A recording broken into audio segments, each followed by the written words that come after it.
नमस्कार। आज हम कक्षा 10वीं इनमें से कवि मानिक वर्मा लिखित गजल इसकी जानकारी हासिल करेंगे। मानिक वर्मा, उनका परिचय। उनका जन्म 1938 जो मध्य प्रदेश में उज्जैन यह शहर है, इन शहर में हुआ। मानिक वर्मा जी एक हास्य व्यंग्यकार है।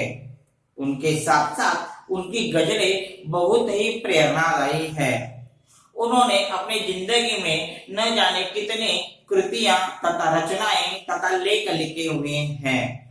इनमें से गजल मेरी इबादत है, आखिरी पत्ता, यह गजल संग्रह है। आदमी और बिजली का खंबा, महाभारत अभी जारी है, मुल्क के मालिकों जवाब दो आदि, यह उन्होंने मानिक वर्मा जी ने अपने जिंदगी में लेख तथा रचनाएं तथा कृतियां लिखी हुई है। तो प्रस्तुत इस गजल में मानिक वर्मा जी ने हमें जीवन में निरंतर आगे बढ़ने की प्रेरणा दी गई है। कवि की मानना है कि बाहरी रंग रूप तो अस्थायी होता है, आज है तो कल होगा यह मालूम नहीं।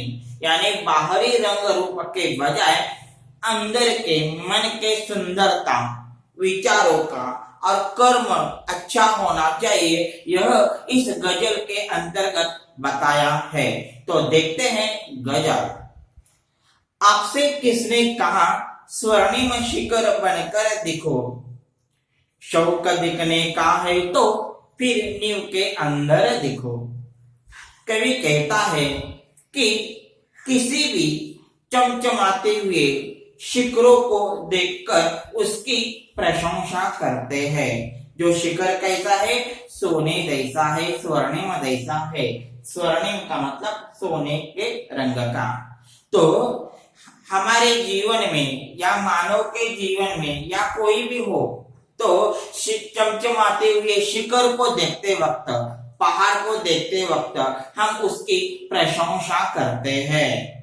तो लोग आज के समाज में शिखरों को समान ही सम्मान पाना चाहते हैं। जिस तरह शिखर ऊंचा होता है, उसी तरह ऊंचा होने का सभी लोग क्या करते हैं? समाज में प्रयास करते हैं, प्रयत्न करते हैं, कोशिश करते हैं।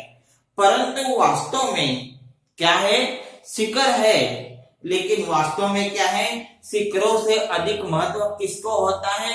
जो शिखरों के नीचे जो ईंट, पत्थर, कंकड़ होता है, उनको ज्यादा महत्व है। क्यों?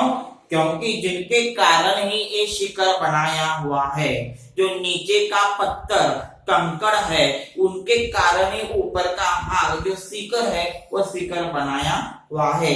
इसीलिए यह नींव के अंदर जो है, ईंटों ने जो अंधकार में रहना स्वीकार नहीं किया, जो नीचे के जो ईंट है, पत्थर है, कंकड़ है, उन्होंने वहां नहीं रहना तो अस्वीकार कर दिया, तो शिखरों का क्या हो जाएगा?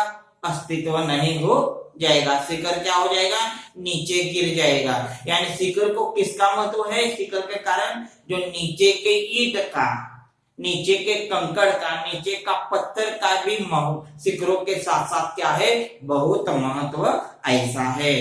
तो इसी तरह यदि समाज में भी हमें कुछ इस तरह शिखरों की तरह करना पाना चाहते हैं, तो प्रशंसा, वाह वाह जो का लोभ का त्याग करना चाहिए और ईंटों के समान हमें अच्छा और सुदृढ़ भी की तरह काम करना चाहिए।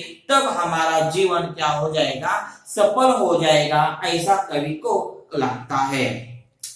चल पड़ी तो गर्द बनकर आसमानों पर लिखो, और अगर बैठो वही तो मील का पत्थर दिखो। कवि कहता है कि यदि आप अपनी जिंदगी में लक्ष्य की ओर, ध्येय की ओर या मंजिल की ओर अग्रसर हो, तो अच्छे कर्मों के कारण ही आप आसमान क्या कर सकते हैं, छा सकते हैं। जैसे आंधी आने पर पृथ्वी से आकाश तक धूल ही धूल क्या होता है, दिखाई देती है।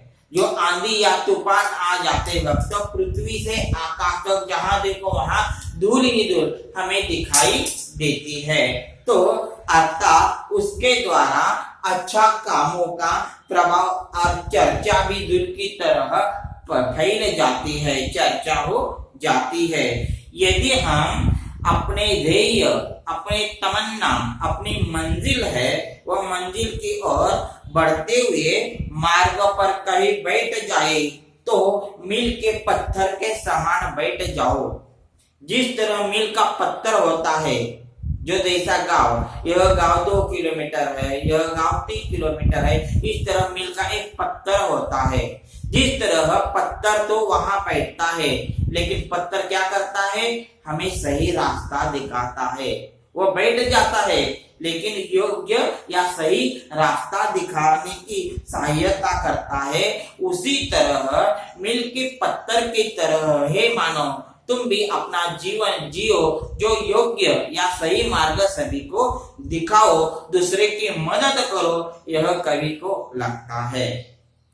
सिर्फ देखने के लिए दिखना कोई दिखना नहीं, सिर्फ देखने के लिए दिखना कोई दिखना नहीं। आदमी हो तुम अगर तो आदमी बनकर दिखो। कवि कहता है कि ईश्वर ने हमें मनुष्य का सर्वश्रेष्ठ जीवन दिया है। सभी जीवों में से सर्वश्रेष्ठ कौन है, मनुष्य का जीवन है। क्योंकि सभी प्राणियों में से हमें ज्यादा से ज्यादा बुद्धि दी है और इस बुद्धि के कारण ही हम सभी प्राणियों में से क्या है, अग्रसर है। तो इसी तरह ईश्वर ने हमें मनुष्य का जीवन दिया है। केवल मनुष्य के जीवन जीते वक्त हम सजना, संवरना या सुंदर दिखना यह नहीं होता। मनुष्य का जीवन का ध्येय सिर्फ यह नहीं है कि सजना, सुंदर दिखना या संवरना यह नहीं होता।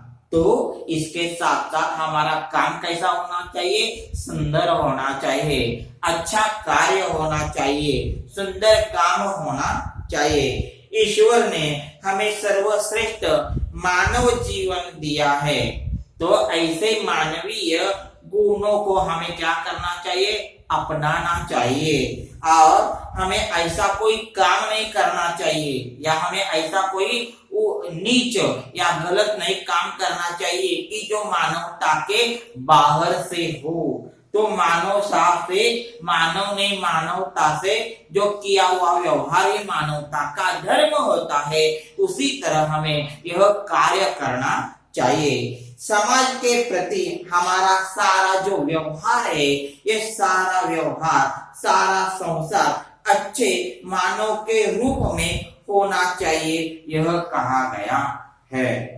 अब जिंदगी शक्ल जिसमें टूटकर बिखरे नहीं, पत्थरों के शहर में वो आईना बनकर दिखो। यानी कवि कहता है कि हमें जीवन में जो शक्ल का मतलब चेहरा, जो हमारे जीवन में जो शक्ल है वह शक्ल जो प्रतिकूल परिस्थिति में विचलित न होना चाहिए। यानी हमारे जीवन में कभी कभी प्रतिकूल परिस्थितियां आती है, तो ये प्रतिकूल परिस्थितियां आते वक्त सत्य का मार्ग है, वह सत्य का मार्ग नहीं छोड़ना चाहिए या विचलित नहीं होना चाहिए। बिना टूटे, बिना बिखरे परिस्थिति से डटकर हमें क्या करना होगा, उसका सामना करना होगा और लड़ाई करनी होगी। तब हमारा जीवन क्या हो जाएगा, तब हमारा जीवन जो लक्ष्य है वह लक्ष्य प्राप्त हो जाएगा, हमारा ध्येय प्राप्त हो जाएगा। और इसी तरह जो हमने आज माणिक वर्मा लिखित गजल, इस गजल की पूर्वार्ध जानकारी हासिल की। धन्यवाद।